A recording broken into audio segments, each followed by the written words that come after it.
Good afternoon and welcome to Business Site. Well, what a week. It's been busy, and rumours of deals afoot, and the Rugby World Cup's just kicked off, and good to see you, Joe, again.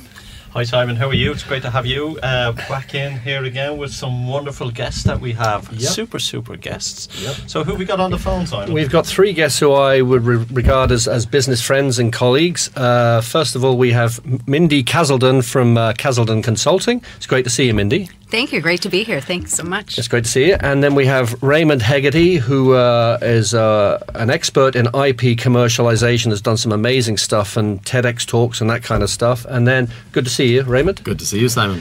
And then Dermot Mannion, former CEO of Lingus, a coach, a consultant, and a bit of an all-round business guru. It's good to see you, Dermot.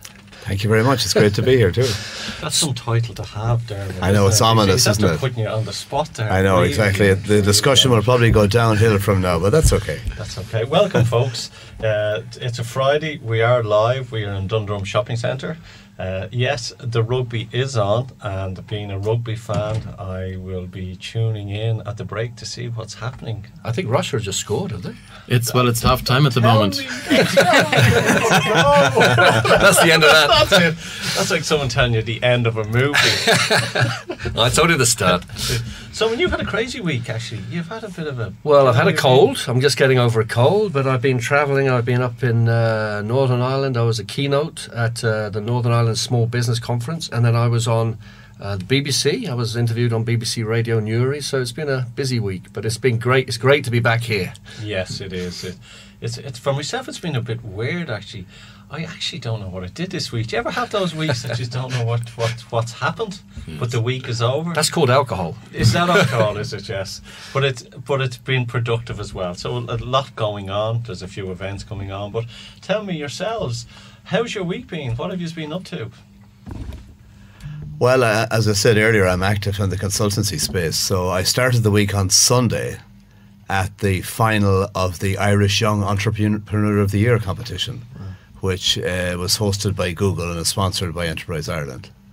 Wonderful event. I was supporting a young entrepreneur from my home county, Sligo, Damien Kilgallen, who has developed a light therapy solution which he believes, and I believe, could be used for sleep disorders and jet lag and the like. I'm delighted to see he was shortlisted for one of the awards in the end, which was great.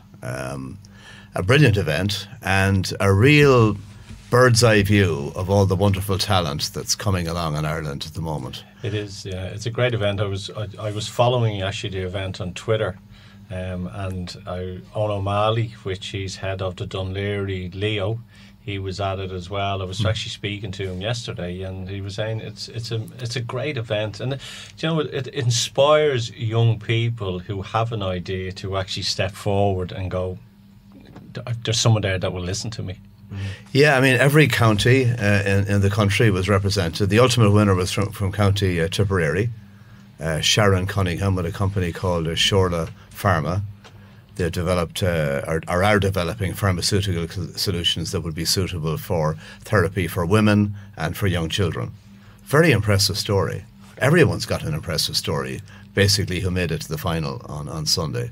There's so much potential in Ireland, and Mindi, I know your business, Caselden Consulting. You one of your taglines is unlocking potential. What sort of clients do you have, and are you working with more smaller companies, startups, or what sort of client base do you have? Yeah, our client base actually is very diverse. We work in tech industry as well as with architects, with individuals who are really just trying to get forward along their, path of performance. Most of our clients we're looking at are the ones that are really motivated to move forward, but really figure out what they're good at, where their strengths are, how to leverage those strengths to build up some skills that may not be so strong, and how to develop a culture around them that supports that. So looking at teams and the whole organization, and really just, unleashing the potential that's already there and really trying to drive forward and accelerate the growth. It's like we have 5 consultants in a room. All we need is a bishop to walk in. And a lawyer. Oh, we have one of them. Excellent. Walk into the room. What about yourself? I work in the business of intellectual property. and I coach CEOs of high-growing tech companies on their IP strategies. So it's how to align their IP strategy with their corporate strategy. Yeah. And you've done a TEDx, which Mindi and I know have seen. It's really powerful TEDx. Maybe just describe the TEDx, particularly around linking this conversation around Ireland as an innovation hub and what it has and what it could potentially grab in the future. Right. Thank you very much. My TEDx was in the area of invention. So it was talking about the inventiveness of Irish inventors.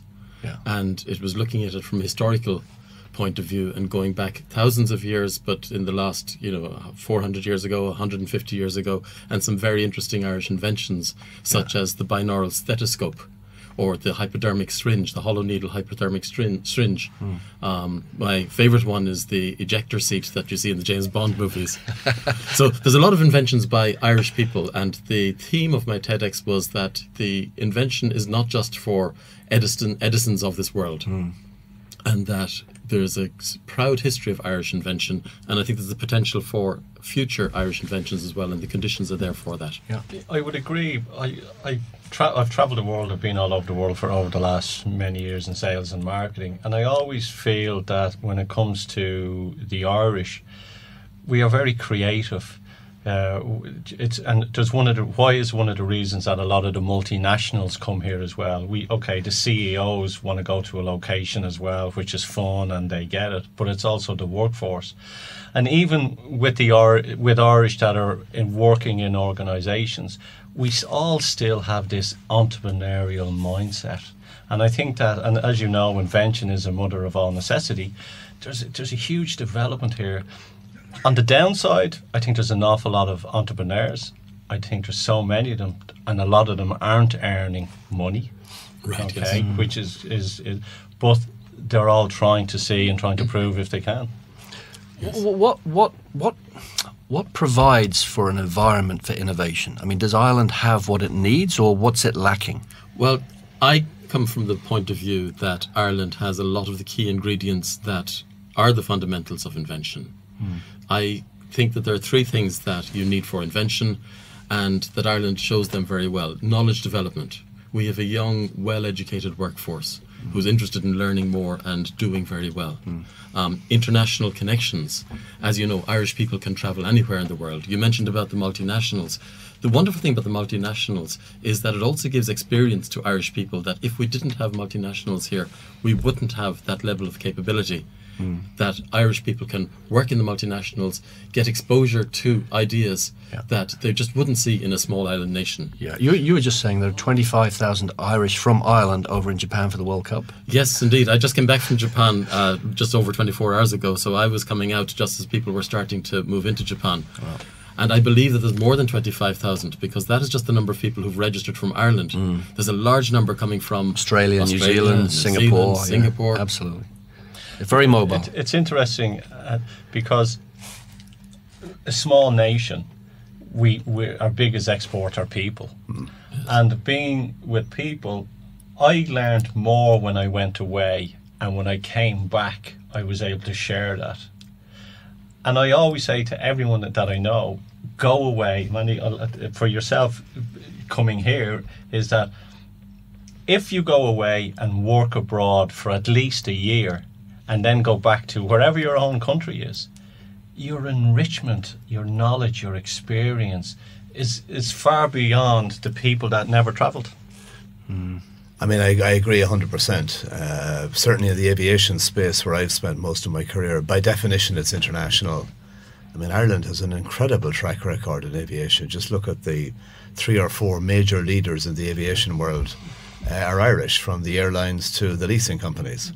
So we've always had that kind of external kind of perspective. Going back to what Raymond said earlier about the tradition of Irish invention, I wonder if one of the changes more recently is that we now have a climate where it's easier for Irish people to invent at home here in Ireland, whereas perhaps before they may have had to go to America, or they had to go to the UK, or whatever it might be.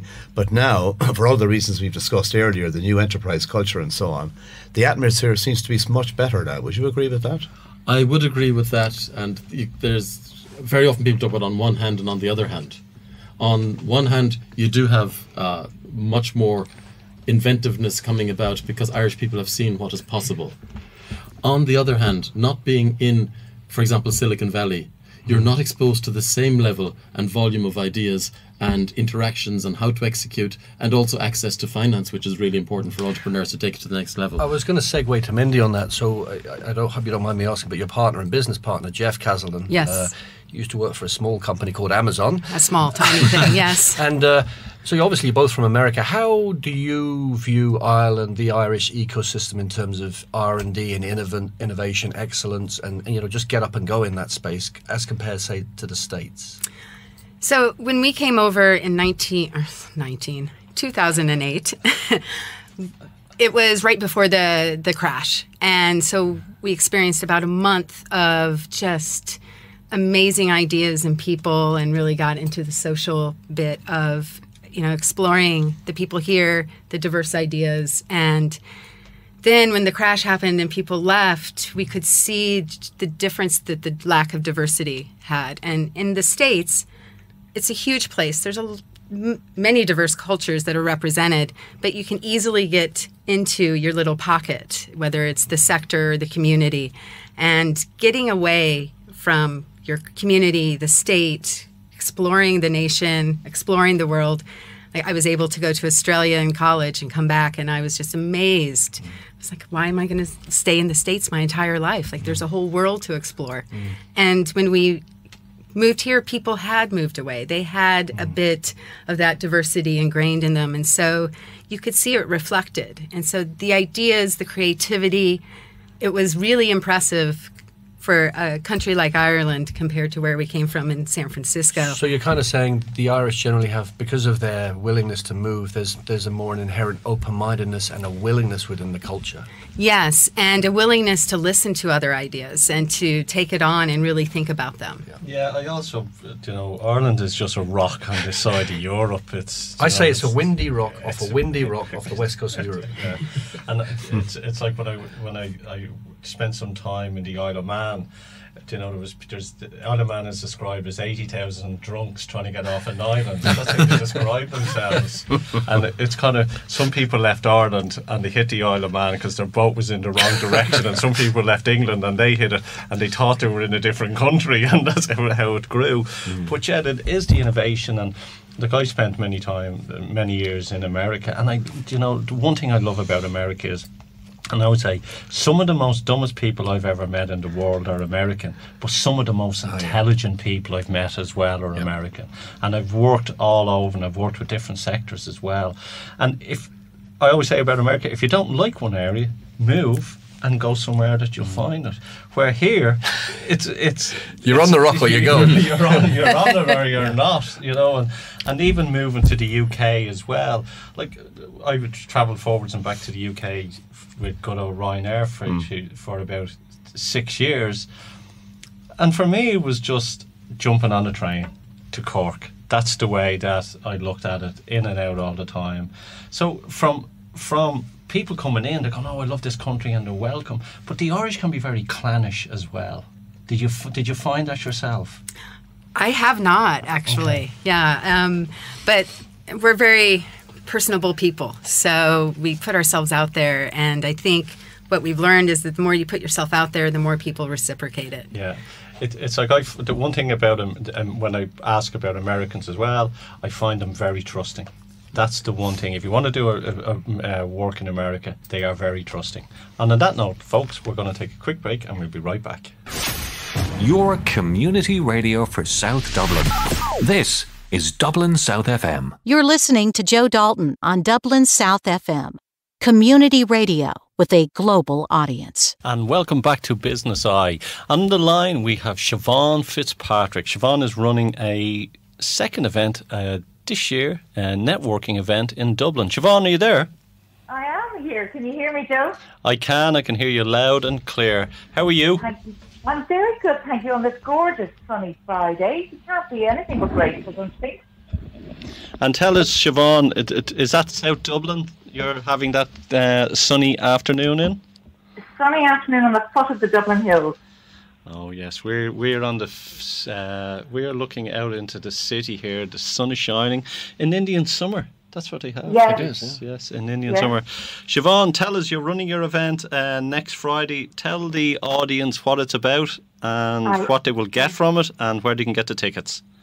Fabulous. Thanks, Joe. It's the Networking Summit. It is our second year to run this event following a very successful run last year. It's held at the Carlton Hotel, Dublin Airport, and for a very valid reason, because we are an international event and we welcome delegates from as far as Canada, the UK and other parts of Europe, and of course from the rest of Ireland. We're sitting nicely on the M50 to welcome everybody in from all directions of our beautiful Green Isle. And the event is about, well, look, the clue is in the title, the Networking Summit. It's effectively an educational event enabling us to share tips and tools and techniques from experts in the fields of the areas that particularly impact networking, communications, branding, performance, and networking itself. So we've got speakers like Kingsley Aikens, Sharon Tighe, Bridget Farrell, who's going to be chatting to us about the global cultural communication challenges that we have, and many more. And full day, 8 o'clock in the morning, right through till 4:15. So enabling people to get back on the road and avoid that Friday traffic. Siobhan, it's Simon here. How are you?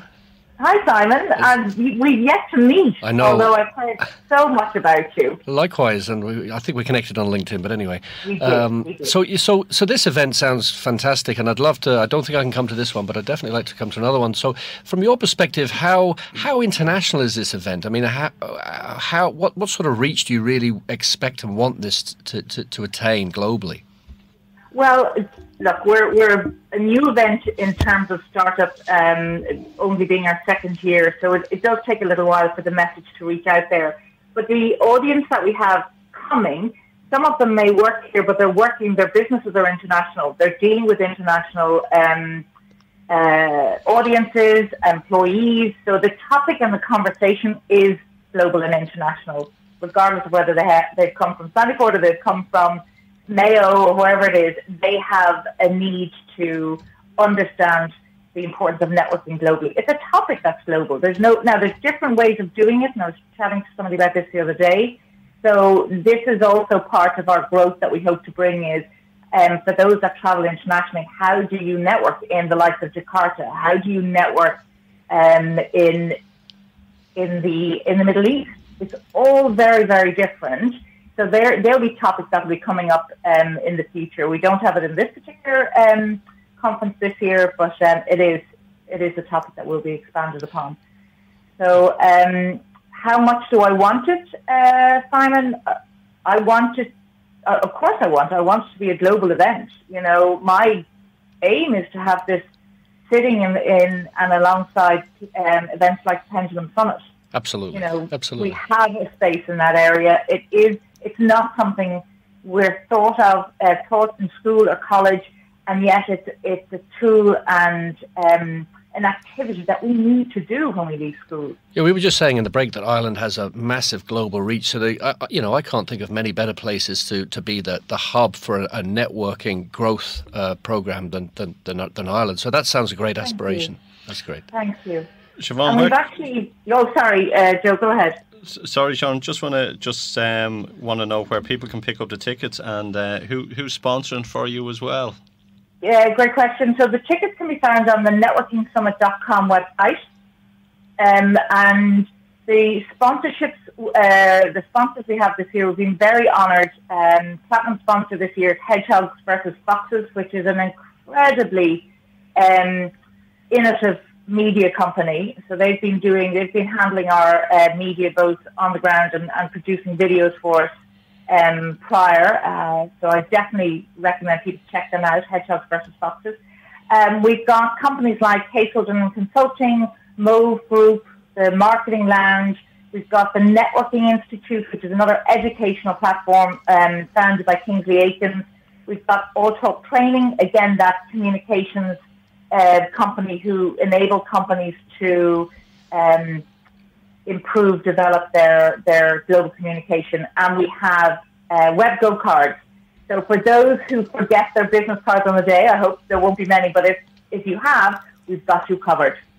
and that's with Webflow cards. And then we've got a huge amount of supporters and friends who've been so supportive to us over the years, like the Beehive Ginger Productions. They're helping us produce the event. Her Money. We've got KBC, May Fitzpatrick photographer, fantastic business lady, and Don Harris from Talkback. He's our engagement partner on the day. So making our event slightly different, we've started conversations on the likes of LinkedIn and Twitter to get people connected prior to arriving on the day, so they're not coming in cold. And then Don's there to aid those looking to connect if they haven't already found that connection. Sounds like a wonderful day, Siobhan, and hopefully I shall be able to make it ourselves. Look, we're gonna have to shoot here, and just give the website out quickly where people can get it again. thenetworkingsummit.com. Brilliant. Siobhan, I will talk to you soon. Take care. Thank you. Bye-bye. Cheers. Bye. Happy Friday. Bye-bye. Bye. Networking. Do you all network? Irish people are very good at networking. It's kind of second nature, you know. Yeah, I always said networking years ago was when we used to meet people in the pub. was how we're networking. We are a nation of networkers. Yeah, absolutely. Yeah. And I see you're Sir Caselden Consultants sponsoring this event. We are. People connectedness is just so important, and learning how to network effectively is something not everyone is born with that skill. So, I think the Networking Summit will really give a voice and a real opportunity to learn how to effectively reach people and connect with people and help each other out. Yeah. Like, I think we're all Shanakees in Ireland. We like telling stories and sharing information. It's probably one of the good things. I always notice when you ask an Irish person a question, they answer it with a question. Yeah. And I was trying to figure out why. And I wonder, is it going back to, the many years of being preoccupied by a foreign nation and we were fearful of answering the wrong question. So we answered everything with a question on it as well. Yeah. Could be. Yeah. In terms of questions and stories, I'm really interested. Dermot, you used to be in the aviation industry, senior level, and Mindi and Raymond, you've been employees, but you're all working for yourselves. And I'm interested, maybe start with Dermot, how you found the transition from being a senior executive and being on the board of Royal Brunei Airlines to being your own boss in terms of coaching and consulting. I think we had a bit of a chat. There's pluses and there's minuses, but I'm interested in how you're managing this journey. Oh, I mean, it's huge. I mean, for anybody who's been in the corporate world and you leave the corporate world, you suddenly realize that organizational support network that you had is not there anymore. It's invisible. The other thing is that, we tend to very much identify or be identified by others with the organizations that we work for. So, and it's kind of easy to be labelled in that way. So, for instance, when I was working for Emirates, I was an Emirates person. You didn't have to go into an elaborate explanation of what you were doing. That's it. You're part of the corporate world. When you leave that behind and you're doing your own thing, you've got to do it on your own. You've got to create that space. You've got to go out and interact with people. You've got to network with people. You've got to create a different perception to perhaps the perception that people would have had before. Because you must hear everybody saying former CEO of Aer Lingus, and that's good and well, good and bad. Exactly. I don't ever really like to be described as former anything because I want to be who I am now. But we live in a world of labels, and people like to label each other in particular ways, and it's often quite a challenge to sort of break through all of that. It's interesting you say that, because a lot of people, when they do, and I think we've all left the corporate world and gone out on our own, and I remember using my own example, thinking of a name. So what is my company called? And I would think of all these different labels because I wasn't secure enough to call the company Joe Dalton. So I had, Harrison Myers, and then we would have, Breakthrough Brands, which now is a hashtag for it. But when I got really comfortable with who I was and what I represented, I just went, why don't I just call it Joe Dalton? But prior to that, I was fearful of calling it my name. And that's interesting, because when you go out and do your own thing, you kind of have to stand up and be you. Yeah. We had the same conversation just before this, Mindi and I. But you went straight for your name, Caselden Consulting. Yes, right away. Like, I don't know if it is the American in me, but it was just an easy option. We're both Caseldens. This is what we represent, is us, and we are the essence of the company. But back to finding your identity, it has certainly been a journey, even though we right away went into Caselden Consulting using our name, but finding that identity outside of corporate world is just a very long process, and I dare say we will continue to learn this. Yeah, it's sort of looking at it in a way that, okay, I don't have that security anymore, and I am now have to represent myself, and I don't have a team of 40, 50 people to do the work that I have an idea and they do it, and you're going to go, okay, I have to figure this out myself on it. But it's an amazing journey as well, because your knowledge and your wisdom is being passed on to people that it can help as well on it. Yeah. Raymond, you, if you don't mind me saying, you have a really, from my perception, a really powerful identity. I mean, you've just written a book. Was it the Become a $1 Billion IP Expert or something like that? $1 billion IP strategy. I mean, that's very powerful. And you know your stuff from an IP perspective. I know you do, because I know you. And IP commercialization is your thing. So having said all that, though, does any of that count against your own personal journey? I mean, does that make what you're doing tough because you have such a strong identity? Yes, it does mean that I need to narrow my focus. I am obsessed with intellectual property. I'm obsessed with creation of intangible value, and I see opportunities everywhere. And the main thing when you are doing this is to make sure that you don't go after every single opportunity, and you need to decide what is the thing that I can offer the most value on. And I know that both Mindi and Dermot were talking about doing things on your own, and that's one of the big difficulties about moving from a corporate environment. It's one of the instincts as well, though, of somebody who starts off, is they think that they have to do everything on their own. And one way that you can actually flourish when you're on your own is to work out what is the core thing that you're delivering. And there are many opportunities now to outsource the non-core stuff. So if you don't want to be spending your time doing accounting, if you don't want to be spending your time doing web design, there are people who can do that for you and can do it better than you can do it yourself. And you certainly don't want to be tying up your valuable value-adding hours with doing things that somebody else can do much more efficiently than you for even a lower fee than you would be charging. I would agree with you on one level. On the other level, I think it's people when they're starting out, and a lot of people starting out their businesses in their 30s and 40s mightn't have the money to delegate all that information out. And the other thing, being Irish as well, being curious, and myself, I love learning. Yes. So when I was on my journey, I learned how to build sites. I learned email automation system. I know programming. I sales training. I've taught, and it was all these things that I learned because I love learning them. And then I got to a stage, and there was so much of it. When you get to a financial level and you can afford it and all, then you can delegate it out. Like I have a PA that does all the work, so I'm no longer working in the business, I'm working on it. But I want to go just back into what you were talking about there, in innovation. Yes. A lot of IT companies think that innovation is developing a new product. But is it not sometimes just reinventing or getting their own product right or even better for customer? You're absolutely right. And I have a definition of what is invention as against what is innovation. And the primary difference, an invention is something new that hasn't been there before. And innovation is something which is new that hasn't been there before and is useful. And the measure of usefulness is the market. And very often people come up with a cool product, and because they think it's cool, they expect the market should accept it. Yeah. And very often their way of promoting it is that if somebody doesn't get it, they will explain it more. And they will try and teach them, they will try and educate them. And that is a very exhausting process. And a much more effective way of marketing is actually going out, you talk about what you have, but you listen to what the needs of the customers are. But is it also you could have a product where it's too early for market?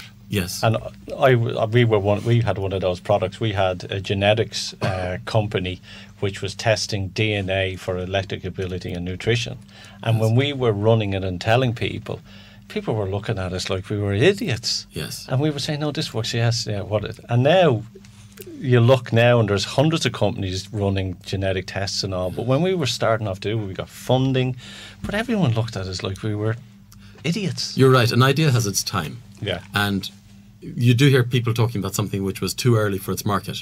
But what I see is that there are many more that were too late for their market. There's a lot of people coming with Me Too things. They look at something that's successful and they will try and do the same thing or a variation on that. But that isn't what the market is looking for. If they've already got that from what was already successful there. It's the old joke about, the guy running into the stadium with his new idea, and the people that were there before him are packing up the suitcases with the bundles of money and walking out and go, see you later. And that's one of the interesting things about the patent system. The patent system isn't just about protecting things. When you're looking for a patent, you are looking at what is out there already. And sometimes an inventor comes up with an idea and they're at the stage of, I've got an idea. But when they want to file a patent, they've got to write down, say, what that idea is. That starts them to examine the substance of the idea. And then when they go out and do a search, they may be very disappointed to discover that somebody just came up with this last week and has registered it already. Yeah. Or somebody's come up with it 20 years ago. But the one thing is that when you do this search, you then don't waste time going down the blind alley of something that's been developed by somebody already. That's true, isn't it? We're going to take a quick break and we'll be right back. Broadcasting to South Dublin on 93.9. This is Dublin South FM. You're listening to Joe Dalton on Dublin South FM, community radio with a global audience. And welcome back. I'm always really interested in what is in the mind of an entrepreneur or a small business person, somebody who owns their business, in terms of what they're looking to do next with the business, their ideal clients, how they really want to grow their business. So maybe I'll start with Mindi. You've established your business, you have a good name, you're sponsoring events. But what's the next 24 months like for your business? Well, really, we are all about delivering real value and impact. And I would really like to see this develop into more of a one-on-one coaching business. I really enjoy working with individuals, helping them figure themselves out, and, tapping into those perhaps hidden strengths. Get rid of those self-limiting beliefs that hold you back, and then watch them flourish. And we do this at the organizational and team level as well. But for me, really, I would like to develop the one-on-one coaching business and really make some true impact on people's lives. So unlocking that potential is in everybody, but lack of confidence or fear or whatever is just holding it back. Well, we all have the imposter syndrome from time to time, and sometimes we forget that this is a universal thing. So really, the ideal client is someone who is really motivated to figure themselves out, to get to the next stage of either a plan that they've already set, a specific career path, or try something new. Maybe they don't know what they're really good at yet.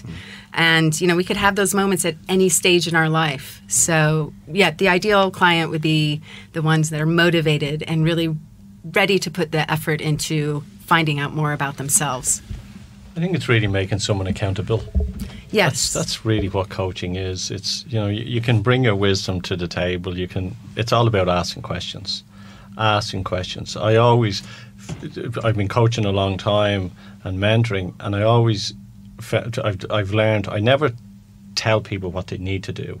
I let them figure it out for themselves with your guidance, because we've fallen down so many rabbit holes and spent so much money on figuring things out. And the reason why people are coming to us so they don't fall down those rabbit holes. But you can't give them, if I want your opinion, I'll give it to you. And some coaches out there will do that, where you're just getting them to switch on their creative mind by asking the right questions for them to develop themselves on it. Oh, absolutely. I completely agree. The hardest part of being a coach is keeping my mouth shut. Yeah. Letting them come to realizations, because that's where the power is. If you don't personally experience or learn something and you take someone else's word for it, then it doesn't last as long. The learning doesn't last as long. The emotional imprint isn't there. And you're bound to make the same mistakes that you just heard you should never make.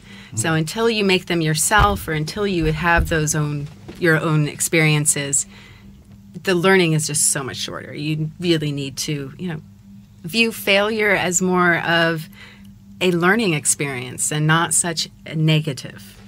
But it's interesting you said that you want to turn the coaching into one-to-one. I love one-to-one.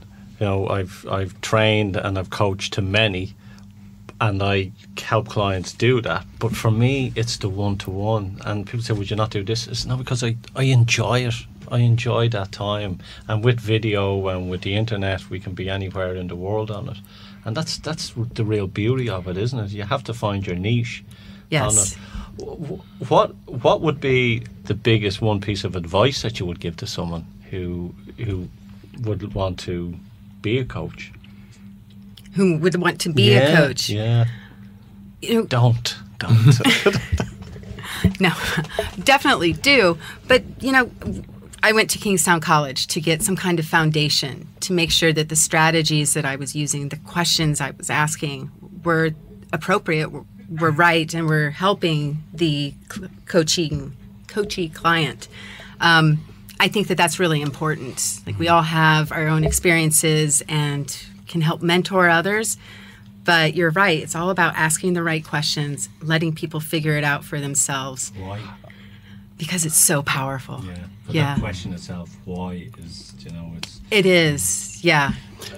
Just, have you ever realised as well that it's taking other people out of their comfort zone, and we all do this, and even ourselves, because if you can get someone out of their comfort zone, that's where the magic happens. Yes. And the only reason they'll come out of their comfort zone is because you're holding their hand to walk them down that path on it. Raymond, you said a definitive yes there. What do you think about that? Well, you talk about taking people out of their comfort zone. It's also the habitual behaviours. There's a culture that's built into companies, and everybody keeps talking about building cultures. The flip side of that is that the culture can mitigate against further innovation, because the culture reinforces the way they've been doing it up until now. And I work with CEOs of high-growing, high-tech companies. And the feature of those companies is that a huge part of their value is intangible. And they've been growing the company very well. They've developed excellent products. They've developed great relationships with their customers. They've developed great businesses. Very often, they've neglected the intellectual property side of it. That's a great point. You know, I was at this conference in Northern Ireland yesterday, and the theme of it was really, unless you keep growing, it's a bit like spiritual life. Unless you keep growing, you're going to wither at the vine. So those companies at the top, they probably have to grow as much, if not more, than startup companies. Indeed. And you look at companies like Facebook or Uber or the Irish company Stripe, all of these companies, their value doesn't come from the machinery and the factories and the land.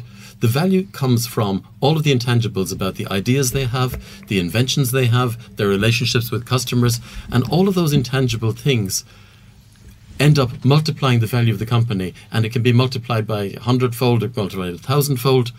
One of the very worrying things about that, though, is that if you don't control those intangibles, you can also get a massive drop in value. So how do you control those things actively? And that's the reason why I work with CEOs, giving them a helicopter view and letting them take as Mindi said, you don't tell them what to do, but you can take a helicopter view where you can use their resources to move forward and build the value in their companies. So what's next for you?